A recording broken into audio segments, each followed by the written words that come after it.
დილამშვიდობისა, საქართველოს დღეს 15 მაისია უყურებთ კურიერს 8 საათზე. გამოშვებას ვიწყებთ პირდაპირ ჩართვით მტკვრის მარცხენა სანაპიროდან ცოტა ხნის წინ მაშველებმა მდინარეში გადავარდნილი მანქანა იპოვეს. დიდი ალბათობით ეს სწორედ ის ავტომანქანაა, რომელიც მტკვარში გუშინ ღამით უკან ძლიერი შეჯახების შედეგად ჩავარდა. ამ წუთებში მანქანა წყლიდან ამოაქვთ. არის თუ არა სიახლე დაკარგულ მგზავრებთან დაკავშირებითაც. გიორგი ცერცვაძეა პირდაპირ ეთერში, გისმენთ გიორგი. ამგვარად დაახლოებით 9 საათის წინ მტკვრის მარცხენა სანაპიროზე მტკვარში გამოჩნდა ავტომობილი, რომელიც სავარაუდოდ არის ის ავტომობილი, რომელიც 2 დღის წინ მდინარეში გადავარდა. ჯერჯერობით უცნობი არის ინფორმაცია იმ მგზავრებთან დაკავშირებით, რომლებიც ავტომობილში იმყოფებოდნენ. 2 დღე არის უწყვეტად მიმდინარეობს სამძებრო სამაშველო ღონისძიება მტკვრის მარცხენა სანაპიროზე. აქ ჩართულები არიან საგანგებო სიტუაციების მართვის სამსახურის მეხანძრე მაშველები, მყინთავთა ჯგუფი, წყალზე მომუშავე სპეციალური ტექნიკა და შინაგან საქმეთა სამინისტროს ქვედანაყოფების შესაბამისი. ადგილზე სიტუაცია ასეთი არის, ტერიტორია ყვითელი ლენტით არის შემოსაზღვრული, ადგილზე არიან იმ მგზავრების ახლობლებიც, რომლებსაც ეძებენ. ამ წუთებში ჩვენ კადრში ვხედავთ წყლიდან მანქანის ამოყვანის პროცესს. მე შეგახსენებთ, რომ ასევე საგანგებო სიტუაციების მართვის სამსახურმა გაავრცელა განცხადება, სადაც ეწერა, რომ ღამის საათებში მოხდა ზაჰესის და ორთაჭალაჰესის წყალჩამკეტებს შორის მტკვრის კალაპოტში წყლის დონის შემცირება უნებრივ მნიშვნელობამდე, რამაც ღამის საათებში წყლის დონის ეტაპობრივი მატებაც გამოიწვია და მოუწოდებდნენ მოსახლეობას, რომ ამ ტერიტორიაზე გადაადგილებისგან თავი შეეკავათ და სწორედ ამ წყლის დონის შემცირებამ გამოიწვია ის, რომ მტკვარში გამოჩნდა ავტომობილი, რომელიც სავარაუდოდ არის ის, რომელსაც 2 დღის განმავლობაში ეძებდნენ საგანგებო სიტუაციების მართვის სამსახური. მე შეგახსენებთ, რომ მომხდარიდან მალევე საგანგებო სიტუაციების მართვის სამსახურმა წყლიდან ამოიყვანა ერთი პირი, რომლის სიცოცხლეს საფრთხე არ ემუქრებოდა. ის გადაყვანილი იყო სამედიცინო დაწესებულებაში, მას ჩაუტარდა ყველა გამოკვლევა, ასევე მოხდა ამ პიროვნების დაკავებაც და აქვე შინაგან საქმეთა სამინისტრომ დააკავა ერთი პირი, 2002 წელს დაბადებული ის, რომელიც იყო იმ ავტომობილის მძღოლი, რომელმაც საავარიო სიტუაცია შეუქმნა მდინარე მტკვარში გადავარდნილ ავტომობილს. შინაგან საქმეთა სამინისტროს მომხდართან დაკავშირებით 276 მუხლით აქვს გამოძიება დაწყებული, რაც სატრანსპორტო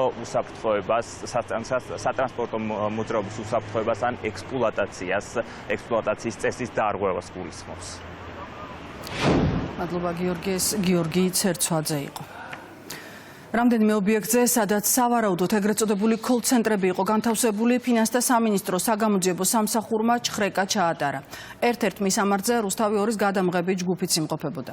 ჩხრეკის დროს შენობაში იყვნენ დაწესებულების თანამშრომლები და უფლებადამცველი. ადვოკატის განმარტებით, საგამოძიებო მოქმედებები სარეკლამო კომპანიაში მიმდინარეობდა. სხვა დეტალებზე მას არ უსაუბრია. ფინანსთა სამინისტროს საგამოძიებო სამსახურის ცნობით, საგამოძიებო მოქმედებები უწყებამ შესაძლო დანაშაულებრივი ეგრეთ წოდებული კოლ-ცენტრების ფუნქციონირებასთან დაკავშირებით თბილისსა და ერთ-ერთ რეგიონში სისხლის სამართლის საქმეებთან დაკავშირებით მიღებული ოპერატიული ინფორმაციის საფუძველზე ჩაატარა. გამოძიება სისხლის სამართლის კოდექსის ერთდროულად 4 მუხლით მიმდინარეობს.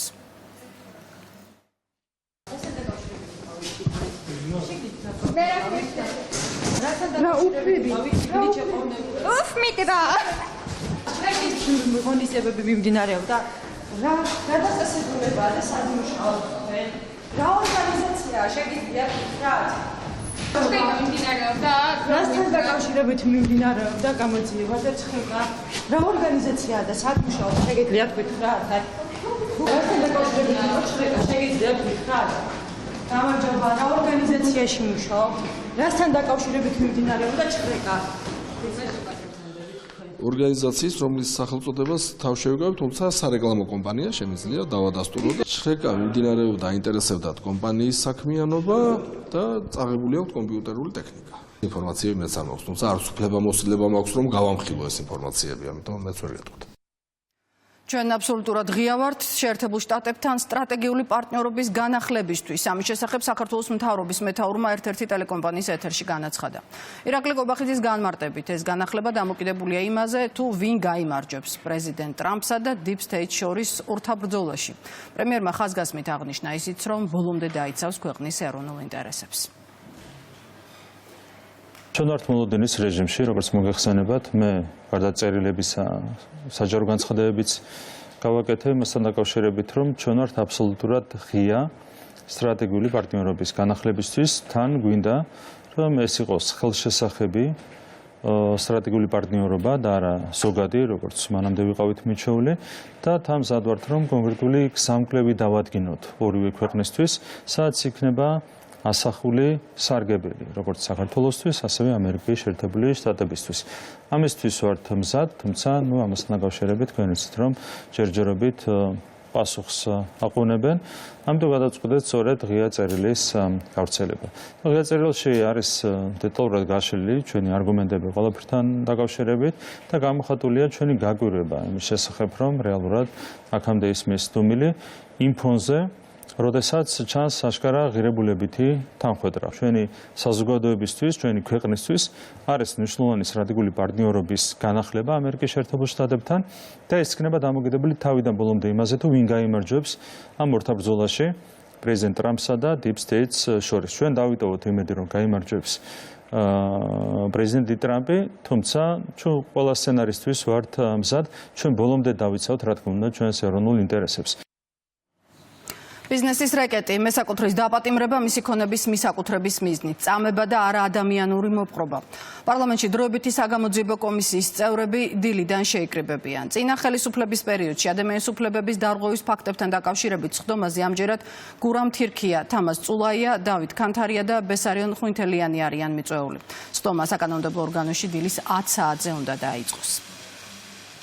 კომისიაზე ჩვენ ვაგრძელებთ იმ ადამიანების მხრიდან ახსნა-განმარტებების მოსმენას, რომლებსაც სხვადასხვა მიმართულებით ტრაგედიები აქვს გადატანილი ბიზნესის ჩამორთმევა, რეკეტი, დაკავება, წამება და ასე შემდგომ.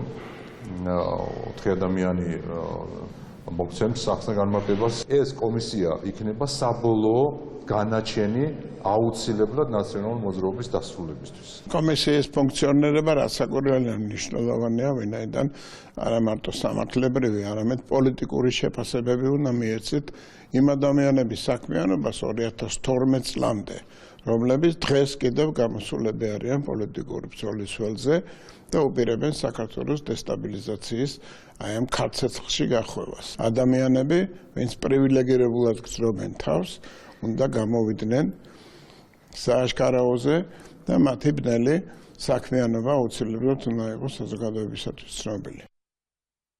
საერთაშორისო ინვესტორების ჯგუფთან შეხვედრა ლონდონში. საქართველოს ეროვნული ბანკის პრეზიდენტმა და ფინანსთა მინისტრმა ინვესტორებს საქართველოს ეკონომიკური მდგომარეობა გააცნეს. აქცენტი ქვეყნის სტაბილურ მაკროეკონომიკურ და ჯანსაღ გარემოზე გაკეთდა.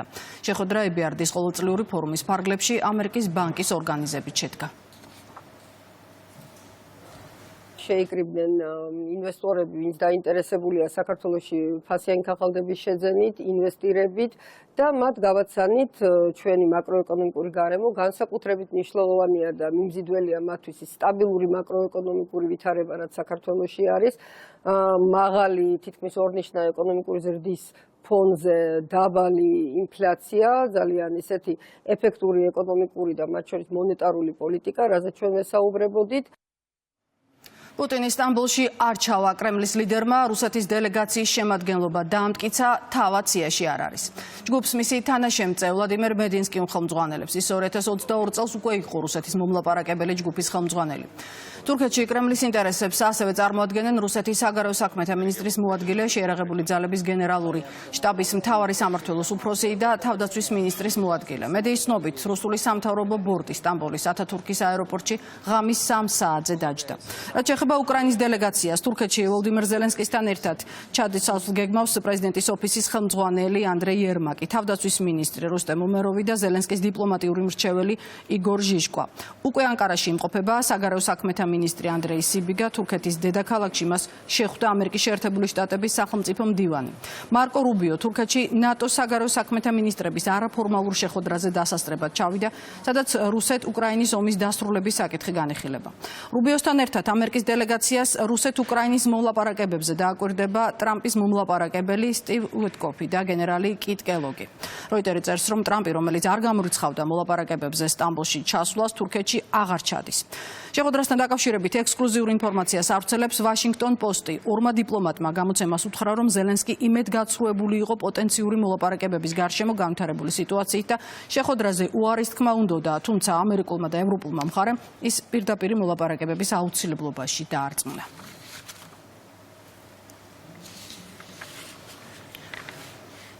და ღია კარის დღე ბათუმის აეროპორტში. ნებისმიერ მსურველს საშუალება აქვს მივიდეს აეროპორტში და ტავ-ჯორჯიას ადამიანური რესურსების დეპარტამენტს საკუთარი კანდიდატურა წარუდგინოს.